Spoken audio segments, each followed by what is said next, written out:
Assalamualaikum warahmatullahi wabarakatuh. Hamdan syukron lillah. Sahabat-sahabatku yang dirahmati Allah Subhanahu wa taala, pada kesempatan ini saya ingin sharing aja ya kepada kita semuanya terkait dengan generasi muda sebagai pembangun peradaban. Tentunya kita sebagai generasi Islam itu merupakan juga sebagai generasi pembangun peradaban Islam. Kenapa? Karena Islam mengajarkan kita bagaimana kita harus menjadi orang-orang yang lebih baik, ya kan? Kita melihat dari sejarah lah, ya kan? Sejarah di mana pada zaman Rasulullah itu Rasulullah saja membangun sebuah peradaban Islam atau memulai untuk mendakwakan Islam, mulai dari awalnya tertutup sampai terbuka ya, atau tersembunyi sampai terbuka adalah awalnya beliau adalah mengajak orang-orang yang dimana sangat berpengaruh ya, sangat berpengaruh, terutama adalah di kalangan anak-anak muda. Kita bisa lihat para sahabat-sahabat di mana Abu Bakar As-Siddiq itu umurnya sangat luar biasa ya, di mana umur beliau itu adalah umur yang sangat strategis ya, atau umur yang sangat matang ya, sehingga dia bersama Rasulullah bagaimana melakukan dakwah itu dengan santun, bagaimana dia mulai dari lingkungan terdekat, kemudian bagaimana juga dia mempengaruhi orang-orang yang di sekelilingnya, kemudian orang-orang yang sangat berpengaruh di situ. Justru orang-orang yang sangat berpengaruh di situ adalah orang-orang atau generasi muda. Kita lihat siapa sih yang kenal dengan Umar bin Khattab yang begitu gigihnya, yang begitu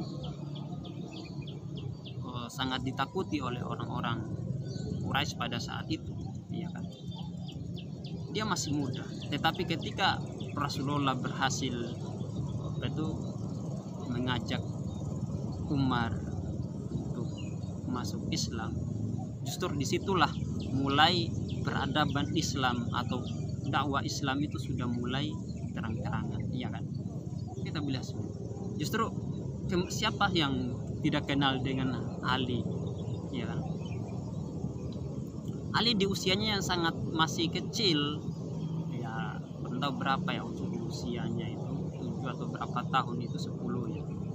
Dia sudah bagaimana justru akan menjadi generasi muda yang dimana suatu saat dia akan menjadi salah satu penggerak dakwah pada zaman Rasulullah, atau orang yang sangat berpengaruh di zaman itu, yang dimana seusianya Ali itu harus dia bergaul dengan anak-anak seusianya, tetapi dia bagaimana mendampingi Rasulullah dari kecilnya, kemudian juga pamannya, iya kan? Justru anak-anak muda, justru generasi milenial atau generasi muda pada zaman Rasulullah pun juga sudah dibuktikan bahwa generasi muda itu betapa besar pengaruhnya di kalangan masyarakat. Nah, dan kita pun juga harus menyadari itu. Jangan sampai kita sebagai anak muda yang seharusnya kita mempunyai pikiran-pikiran yang sangat bagus, yang sangat berpengaruh, yang sangat memberikan perkembangan atau memberikan sebuah peradaban suatu bangsa. Kenapa kita harus tidak melakukan? Kenapa kita diam saja? Selama kita masih bisa berpikir, selama kita masih bisa bergerak, ayo anak-anak muda, kita harus berkreatif lah. Terutama mungkin anak-anak muda generasi Islam pada khususnya di Indonesia ya. Begitu banyak tantangan problematika kita dalam kehidupan di negara kita. Maka apabila generasi muda selama ini dia hanya sebagai generasi untuk menikmati hidupnya begitu saja, dia menikmati ya, kehidupannya dalam kehidupan sehari-hari, dia enjoy aja saja, dia setidaknya nyaman dengan kehidupannya, justru itu akan menjadi sebuah problematika, justru itu akan menandakan bahwa kemunduran suatu peradaban bangsa. Tetapi selama generasi muda itu masih bergerak, memberikan kontribusi yang besar kepada negaranya. Mungkin sangat mungkin sangat sederhana atau di lingkup yang sangat kecil adalah bagaimana membangun peradaban di lingkungan keluarga atau di lingkungan sekitar di daerahnya masing-masing, seperti itu. Kalau kita lihat juga ya, generasi-generasi milenial atau generasi-generasi muda yang menjadi peradaban suatu bangsa adalah gimana kalau kita bisa melihat ya, justru usianya sekarang ini adalah di usia kelas 2 sampai kelas 3 SMA atau kelas 3 SMA sampai atau mereka juga sudah mulai masuk di jenjang perkuliahan. Justru disitulah seharusnya generasi-generasi muda yang akan menjadi peradaban suatu bangsa itu justru inilah menjadi bibit-bibit sebenarnya. Kita harus berpikir bahwa 20-30 tahun yang akan datang, generasi sekarang di usia itu, di usia taruhlah 19 tahun lah, atau taruhlah mereka umur di 20 tahun, justru 20 tahun ke depan justru mereka adalah di usia yang sangat matang, usia 40. Justru di usia 40 ini adalah dimana mereka banyak sekali pengaruhnya terhadap suatu peradaban. Atau di umur 30 sampai 40 itu adalah sangat berpengaruh ya, sangat berpengaruh karena mereka sudah usia yang matang. Nah, inilah kalau kita sebagai generasi muda tidak menyadari hal ini, justru kita akan menjadi generasi-generasi yang akan tertinggal dan kita tidak bisa membangun sebuah peradaban, terutama peradaban Islam ya. Saya kira harus generasi-generasi muda Islam harus menyadari ini pun juga. Karena kenapa?